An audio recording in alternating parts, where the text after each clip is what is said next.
Hello friends, welcome to my YouTube channel brain wave centre. ये lecture BSc 4 semester math का है, जिसमें यानी कि 2 चैप्टर फर्स्ट यूनिट के 2 चैप्टर तक हम लोग कंप्लीट कर चुके हैं। यानी कि 2 मेथड्स हम लोग कंप्लीट कर चुके हैं और ये थर्ड मेथड है, काफ़ी मोस्ट इम्पॉर्टेंट मेथड है क्योंकि इससे स्टूडेंट्स लॉन्ग क्वेश्चन हर बार एक एग्ज़ाम में बनते हैं। तो ये सब आप सभी ये ध्यान रखा करिए। ये सभी अपनी कॉपी में जहाँ भी आप सभी कहीं लिख रहे हों, चैप्टर को नोट डाउन कर रहे हैं, वहाँ पर ये सभी ज़रूर लिखा करिए कि कौन सा चैप्टर ज़्यादा इम्पॉर्टेंट है, कौन सा कम इम्पॉर्टेंट है, ताकि यह एग्ज़ाम टाइम में आप सभी यह काफ़ी कम टाइम में आप जल्दी से रिवीजन कर सकें और अच्छा मार्क्स गेन कर सकें। सो चलिए चलते हैं। आज की टॉपिक है जो है हमारी transformation of the equation by changing the independent variable. यानी कि ट्रांसफॉर्मेशन इक्वेशन हमें किसके रूप में फाइंड आउट करना है? वेरिएबल्स को चेंज करके। जो इंडिपेंडेंट वेरिएबल हैं उसको चेंज करके हमें क्या फाइंड आउट करना है? Equation, general equation find out करना है। इससे अब हम इस वीडियो में 1 या 2 क्वेश्चन करेंगे, देन इसके बाद पहले तो स्टेप्स समझेंगे कि कौन कौन से स्टेप्स लगेंगे इस वीडियो को इस पूरे चैप्टर्स को करने में। और वो भी 2 से 3 स्टेप लगेंगे जो कि ये फार्मूला बेस्ड है। अगर आपको फार्मूला याद हो गया तो ये चैप्टर यानी मेथड आसान हो जाएगा आपके लिए। तो चलिए चलते हैं, देखते हैं हम लोग कि स्टेप्स क्या है। सबसे पहला स्टेप है इसमें, देखिए जो सबसे पहला स्टेप है वो क्या है कि हम सबसे पहले क्या करते हैं कि किसी भी जो आपका सेकेंड ऑर्डर का लीनियर डिफरेंशियल इक्वेशन दिया होगा उसको हम इक्वेशन 1 लेट करेंगे।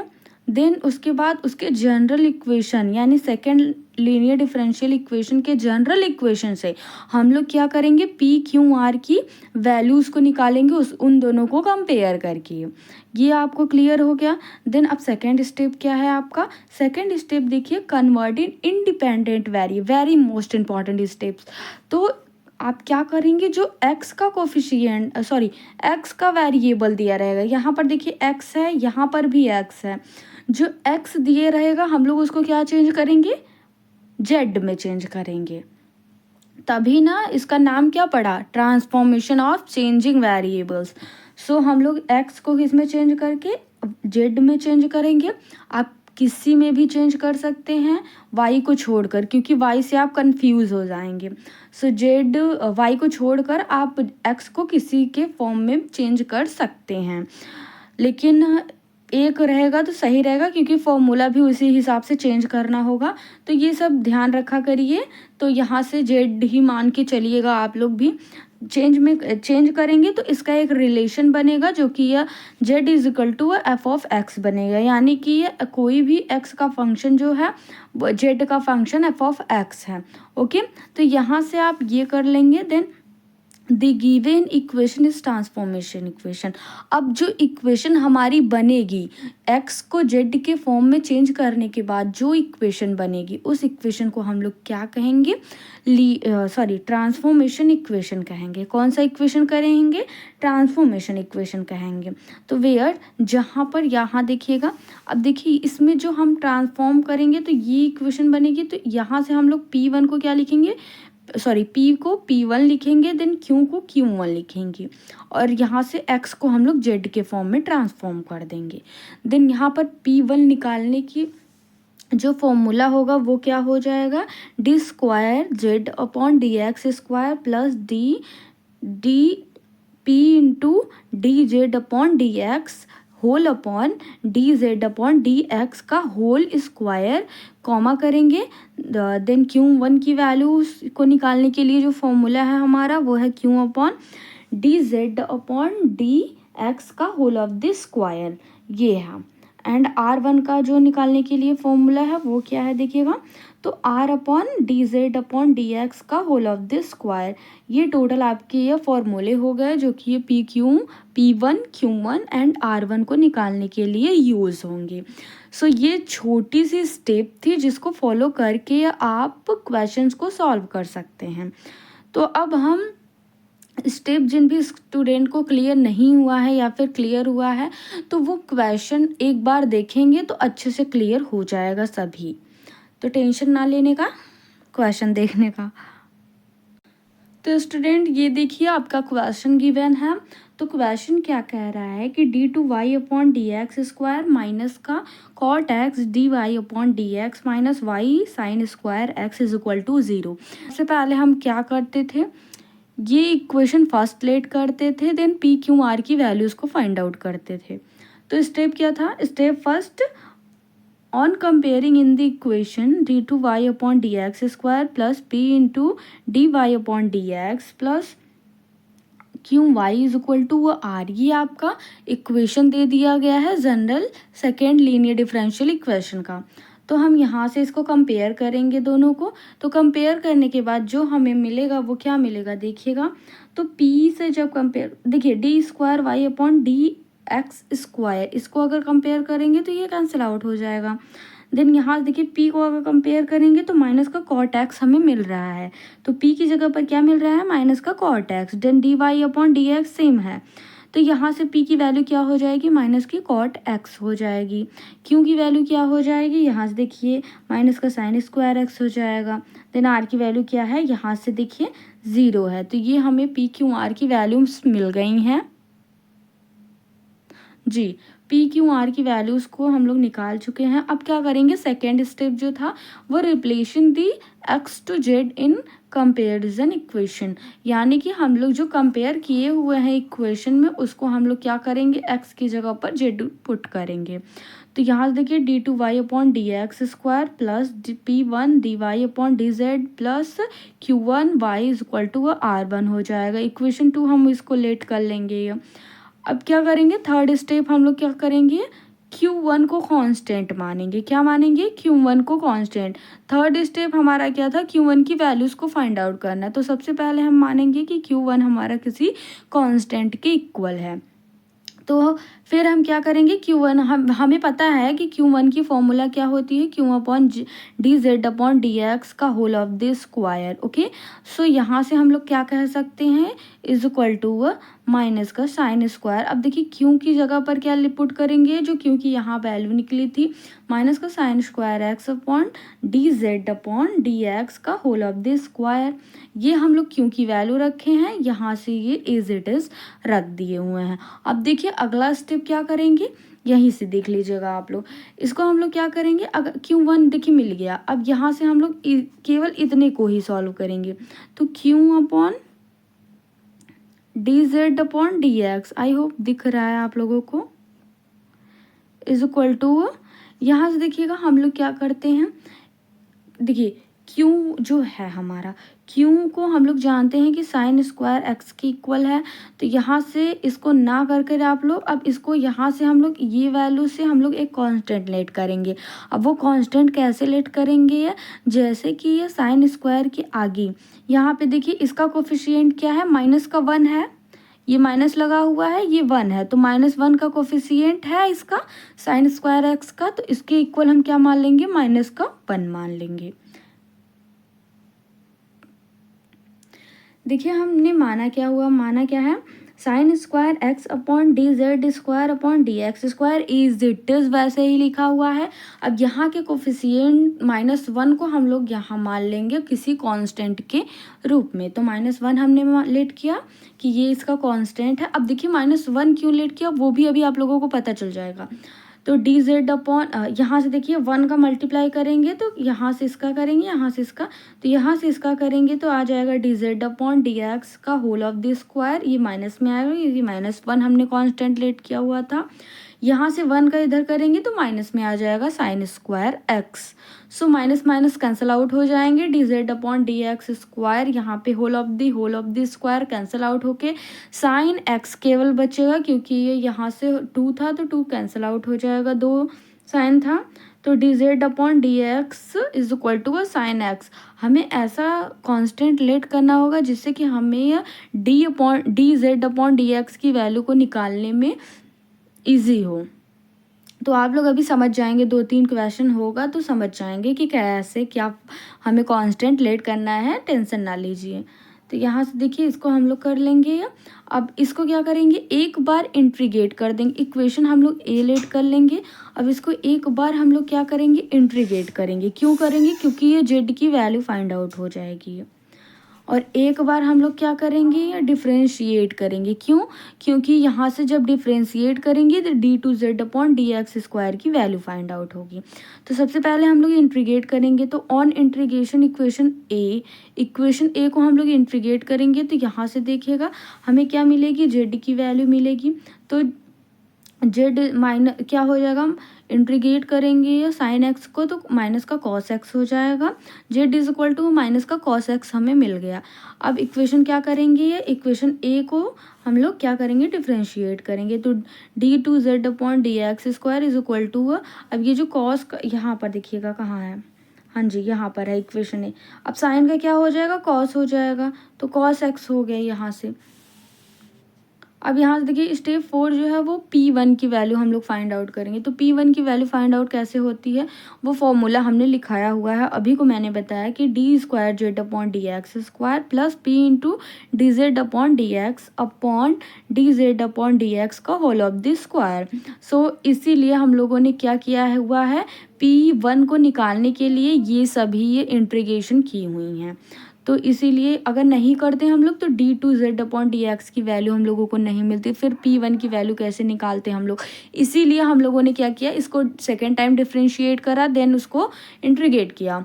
तो यहाँ से देखिए अब ये वैल्यू हमें मिल गई, तो इसकी जगह पर cos x रखेंगे, यहाँ पर देखिएगा cos x रख दिए, प्लस प्लस एंड P की वैल्यू जो हम लोगों ने अभी देखी थी जनरल इक्वेशन से, जो हमारा फर्स्ट स्टेप ही था PQR की वैल्यू फाइंड आउट करना, उससे हम P की वैल्यू रखेंगे। तो P हमारा क्या था, माइनस का cot x था, इनटू अब dz/dx की वैल्यू रखेंगे, तो dz/dx की वैल्यू क्या हो जाएगी, साइन x है, यहाँ से ऊपर से हम लोगों ने निकाला हुआ है, यहाँ से देखिएगा। फिर इसके बाद यहाँ से देखिए साइन स्क्वायर एक्स, इसकी पूरी वैल्यू क्या हो जाएगी, dz/dx की वैल्यू क्या थी, साइन एक्स, देन ये 2 टाइम्स है तो 2 टाइम्स हो जाएगा। तो P1 इज इक्वल टू, इसको सॉल्व करेंगे देखिएगा अब, तो cos x आ जाएगा, यहाँ पे प्लस माइनस माइनस हो जाएगा। कॉट को हम लोग साइन इंटू कॉस के फॉर्म में, सॉरी टेन को हम साइन इंटू कॉस के फॉर्म में लिखते हैं, कॉट को इसका अपोजिट यानी कि कॉस इंटू साइन के फॉर्म में, कॉस अपॉन साइन के फॉर्म में लिखते हैं। तो कॉस अपॉन साइन के फॉर्म में हो गया, इंटू साइन यहाँ पर है as it is, sine sine से कैंसल आउट हो जाएगा, प्लस माइनस 0 आ जाएगा। P1 की वैल्यू जो आ जाएगी, टोटल वैल्यू क्या आ जाएगी, 0 आ जाएगी। यहाँ तक आई होप क्लियर हो गया होगा। अब हम लोग एक और वैल्यू बची है, Q1 निकाल चुके, P1 निकाल चुके, अब R1 निकालेंगे, देन इसके बाद हमारा इसका इक्वेशन सॉल्व हो जाएगा। तो देखिएगा now the value of R1 की वैल्यू निकालने के लिए हम लोग जो फॉर्मूला यूज़ करते थे वो क्या करते थे, R1 is equal to R/dz/dx का whole of the square. So R जो हमारा था वो 0 के इक्वल था, तो R1 is equal to 0/dz/dx² whole of the square is equal to 0, क्योंकि होल ऑफ 0 से अगर हम किसी भी चीज़ का डिवाइड करते हैं तो वो 0 के इक्वल ही आता है। स्टेप 5 क्या हो जाएगा, अब ये R1 P1 Q1 सभी ये निकल चुके हैं, तो अब इन सभी ये वैल्यू को हम लोग इक्वेशन सेकेंड जो था उसमें पुट करेंगे। तो now the value of P1 Q1 and R1 putting in equation second.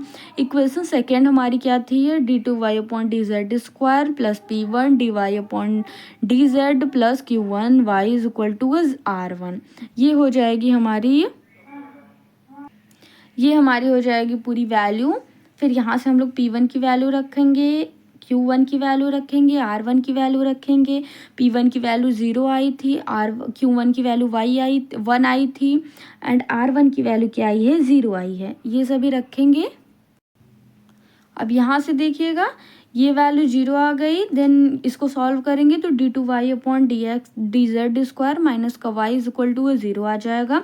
अब इसको हम किस फॉर्म में लिख सकते हैं, d² के फॉर्म में लिख सकते हैं, यानी कि d2/dz² को हम किसके फॉर्म में लिख सकते हैं, d के फॉर्म में लिख सकते हैं। स्क्वायर है तो d2 लिख देंगे। देन यहाँ से अगर दोनों में से y कॉमन लेंगे तो यहाँ पर -1 बच जाएगा इज इक्वल टू 0। ये इक्वेशन बी हम लोग लेट कर लेंगे। अब क्या निकालेंगे, ऑक्सिलरी इक्वेशन निकालेंगे। ऑक्सिलरी इक्वेशन निकालते समय हमको किन बातों का ध्यान रखना चाहिए कि डी की जगह पर हम लोग एम पुट करते हैं, और ये जो वैल्यू यहाँ पर कुछ भी वैल्यू, या अभी तो 0 आई है बट लेकिन किसी क्वेश्चन में अगर आपको जेड या क्यू पी एक्स कुछ भी दे दे यानी कि कोई वैल्यू अदर टर्म में आती है तो यहाँ पर 0 हम लोग हमेशा पुट ही करते हैं। ये कि नहीं यहाँ पर 0 है इसीलिए यहाँ पर 0 आया, नहीं, इसमें हमेशा 0 पुट होता है अगर ऑक्सिलरी इक्वेशन निकालते समय। तो एम स्क्वायर माइनस का 1 आ जाएगा, देन वाई निगलेक्ट कर देंगे is equal to 0, m square is equal to 1 आ जाएगा, 1 को इधर साइड लेकर आएंगे तो प्लस माइनस 1 आ जाएगा। रूट क्या है आपके डिस्टिंक्ट यानी अलग अलग आए हैं, एक प्लस में 1 आया है, एक माइनस में 1 आया है। तो इसका हम सी एफ पार्ट कैसे लिखेंगे अब वो देखते हैं। तो देखिएगा स्टूडेंट, ये सी एफ पार्ट है इसका, इसको कैसे लिखेंगे, c f is equal to C1 e to the power m1z plus C2 e to the power m2z। ये हमारा क्या हो जाएगा, फॉर्मूला हो जाएगा जब रूट्स आपके डिस्टिंक्ट हों उसका सी एफ पार्ट निकालने के लिए। तो c f is equal to C1 e to the power minus का 1 cos x हो जाएगा plus C2 e to the power cos x हो जाएगा। क्यों, ऐसा क्यों हुआ, क्योंकि z की जगह पर अभी हमने फाइंड आउट किया था कि z की वैल्यू क्या आई थी, माइनस का कॉस। जब हमने इक्वेशन ए को इंटीग्रेट किया था तब देखिए जाकर पिछले में जहाँ पर आप नोट डाउन किए होंगे वहाँ से माइनस का कॉस एक्स आया हुआ था जब इक्वेशन ए जो इक्वेशन था उसको हमने इंटीग्रेट किया हुआ था। तो यहाँ पर जेड की जगह पर हम लोग माइनस का कॉस एक्स रखेंगे, तो कॉस एक्स रखे, एम की जगह पर 1 लिए और जेड की जगह पर माइनस कॉस एक्स, तो माइनस का कॉस एक्स आ जाएगा। यहाँ पर हम लोग क्या लेंगे, -1 लेंगे और माइनस का कॉस एक्स तो प्लस हो जाएगा। आई होप क्लियर हो गया होगा। तो यहाँ से देखिए पी आई की वैल्यू क्या निकली थी, हमारी 0 निकली थी और y is equal to c f plus p i होती है। मतलब p i is equal to क्या होता है, r होता है। r जो होता है हमारा, r की वैल्यू हमेशा अभी को 0 आई थी तो ये क्या हो जाएगा, पी आई हमारा 0 हो जाएगा। तो y is equal to c f plus p i होता है, तो पी आई हमारा 0 है तो सी एफ केवल आ जाएगा, यही हमारा क्या हो जाएगा, टोटल आंसर हो जाएगा। आई होप स्टूडेंट ये जो क्वेश्चन था मोस्ट इम्पॉर्टेंट था, काफ़ी बार एग्ज़ाम में आपसे पूछा गया है तो समझ में आया होगा आप लोगों को। और ऐसे ही क्वेश्चन आते हैं, वो भी लॉन्ग क्वेश्चन में आते हैं। सोचिए अगर आप एक क्वेश्चन तैयार कर लेते हैं तो उसी हिसाब से सभी वही सेम मेथड से सभी क्वेश्चन लगेंगे, तो आपका लॉन्ग क्वेश्चन जितने भी मार्क्स का आता है आप सबके कॉलेजेस में वो तैयार हो गया एक क्वेश्चन आपका, क्योंकि आता ही आता है। वेरी मोस्ट इम्पॉर्टेंट मेथड है ट्रांसफॉर्मेशन मेथड। डायरेक्ट आपसे क्वेश्चन में गिवन होगा कि transformation by using transformation method by changing the independent variable से क्वेश्चन को सॉल्व करिए, इक्वेशन को सॉल्व करिए। ओके, सो इस टाइप्स के क्वेश्चन आते हैं। अब सिमिलरली ये क्वेश्चन हम देंगे आपको, 2-3 क्वेश्चन मैं दूंगी, देन आपको उसको सॉल्व करके आना है। अगली वीडियो सॉल्व करने के बाद देखना है, क्योंकि ये ऐसे अगर मैं दूंगी आपका रिवाइज्ड भी होता जाएगा, आपको क्वेश्चंस भी आते जाएंगे, आपका प्रैक्टिस भी होता जाएगा और जल्दी से जल्दी हम लोग सिलेबस को कवर भी कर लेंगे कम टाइम में। ओके, तो देखिएगा स्टूडेंट्स, ये जो 2 क्वेश्चंस हैं इसके आंसर भी हैं एंड ये क्वेश्चन है आपके, ये दोनों आपको करके आने हैं, होमवर्क है आपका। देखिए क्वेश्चन क्या है आपका, d/y/dx² plus 10x dy/dx plus y cos² x is equal to 0। इसको आपको transformation by changing independent variable method से सॉल्व करने हैं। अभी को जो मैंने बताया है बस वही सेम क्वेश्चन है। यहाँ पर क्या चेंज किया हुआ है, कॉट था, यहाँ पर 10 दिया हुआ है, यहाँ पर साइन था तो यहाँ पर क्या दिया हुआ है, यहाँ पर कॉस दिया हुआ है। सेम उसी तरीके से होगा, ये आपका आंसर आएगा, देख लीजिएगा।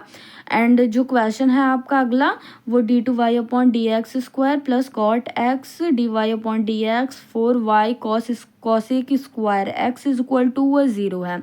इसका आंसर ये आएगा, सेम उसी तरीके से सेम टू सेम होगा। तो आई होप आप सभी ये दोनों क्वेश्चन कर लेंगे अच्छे से।